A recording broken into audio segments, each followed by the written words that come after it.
Imagine it's early morning. You're stretching, making coffee in the kitchen. While frying eggs, you turn on the TV out of boredom. A running line appears on the screen. Breaking news. A new unknown object has sliced off a part of the sun. Remain calm until we confirm all of the details. You bolt to the window, lift the blinds with one hand, and hold your breath for a second. Phew! So far, so good. The room is illuminated by a bright light. But for how long? Could the planet survive if a piece or even half of the sun got sliced off? Get ready. Today, a fantastic experiment awaits you. To get started, let's fast forward to the sun. To understand the situation, we need to consider how everything works inside of our star. The sun is a huge flaming ball of gas and plasma made up of several different layers. Of course, the world hasn't yet invented a material from which we could forge the most heat-resistant space knife. After all, the average temperature of the sun's atmosphere reaches 2 million degrees Celsius. That's 3.6 million Fahrenheit. And inside its core, it's 7 times hotter. Even the most fireproof material to date, which is an alloy of tantalum hafnium carbide, would melt at 3,990 degrees Celsius. That's 7,214 Fahrenheit. But let's imagine there's a giant space knife made of the latest material, able to withstand any temperature and density of matter. It would be delivered to the sun by an autopilot spaceship because it's too hot for a human to travel there. And let's all agree right away that we all understand perfectly well that in reality, it would be impossible to cut off a part of the sun. As I said earlier, the surface of the sun is not a solid substance, but a turbulent, boiling plasma.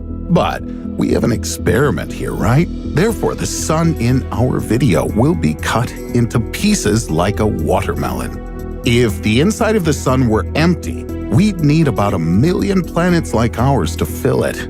But inside our star, there's already a filling, a mixture of hydrogen, helium, and literally a pinch of other elements. However, while we've been chatting, a huge space knife has already cut off the top of our star. Now there's no reason to panic. Only the outer layer of our luminary was disturbed, the chromosphere. Of course, the sun still has a hellishly hot corona and a transition region.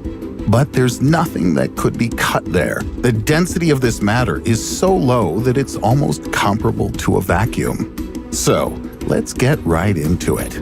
Given the size of the sun, the piece we sliced off is just over 2,000 kilometers, or about 1,200 miles thick, and its surface area is 9 billion square kilometers. That's about 3.5 billion square miles, which is difficult to imagine. The surface of the chromosphere can't be called smooth.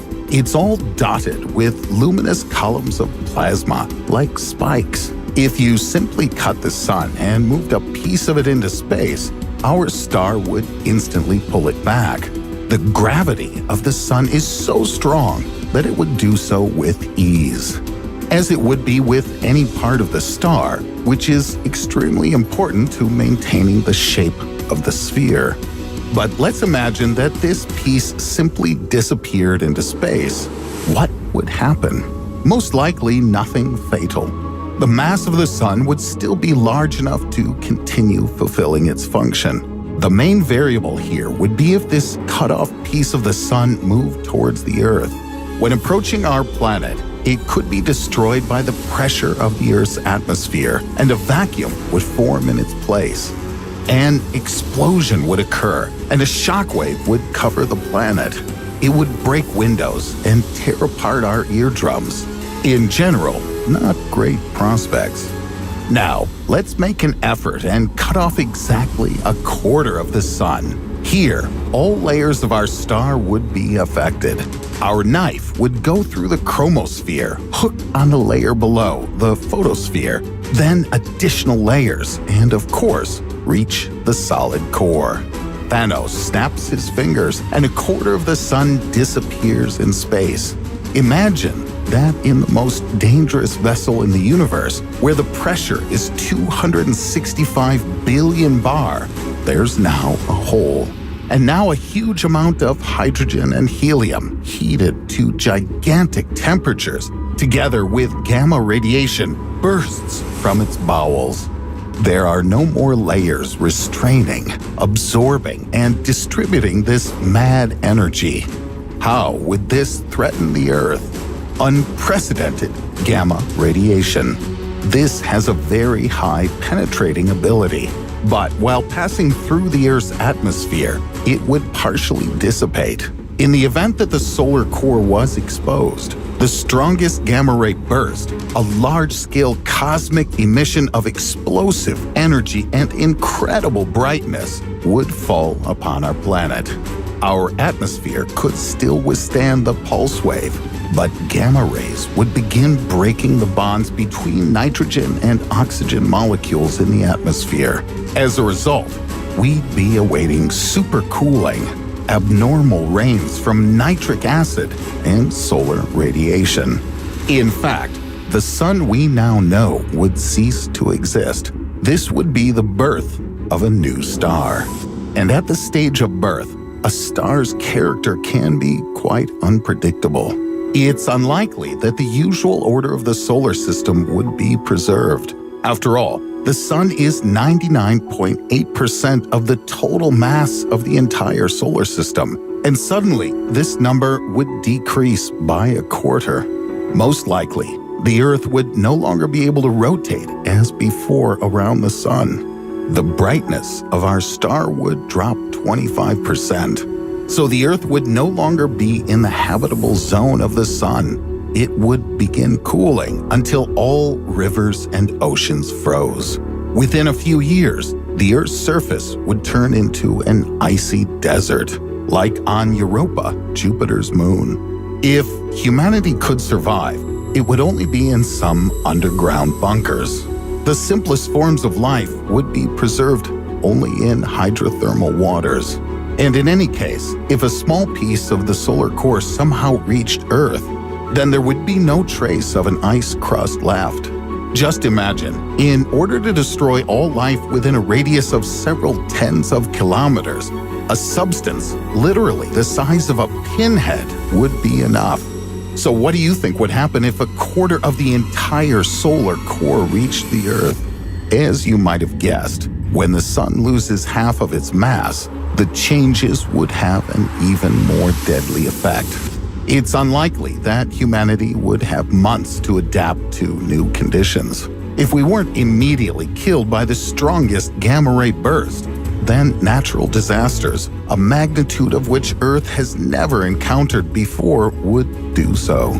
But if somehow lucky survivors remained on the planet, then they would inevitably die shortly after anyway. Earth would be thrown out of the solar system through the vast expanses of space. Without a protective sun, it would become a target for asteroids, meteorites, and other planets. It's hard to imagine such a multi-layered killer scenario, even in the most exciting blockbusters. Perhaps the sun is best left alone. However, if you think the idea of controlling stellar matter is something only my imagination could come up with, then I must upset you. Scientists have long been looking at stars with the goal of stellar farming.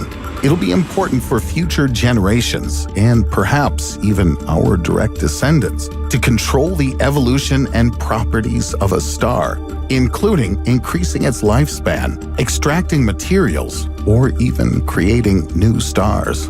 But not for the sake of mere curiosity.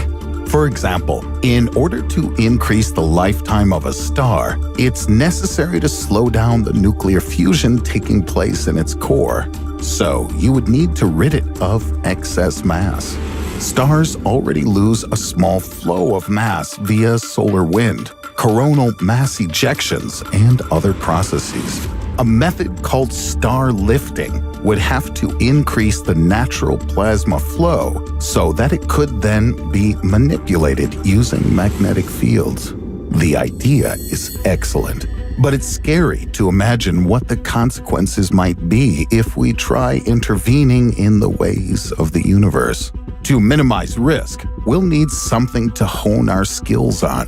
For example, an artificial sun. Such a simulator is already operating in the United States, and one will soon appear in China.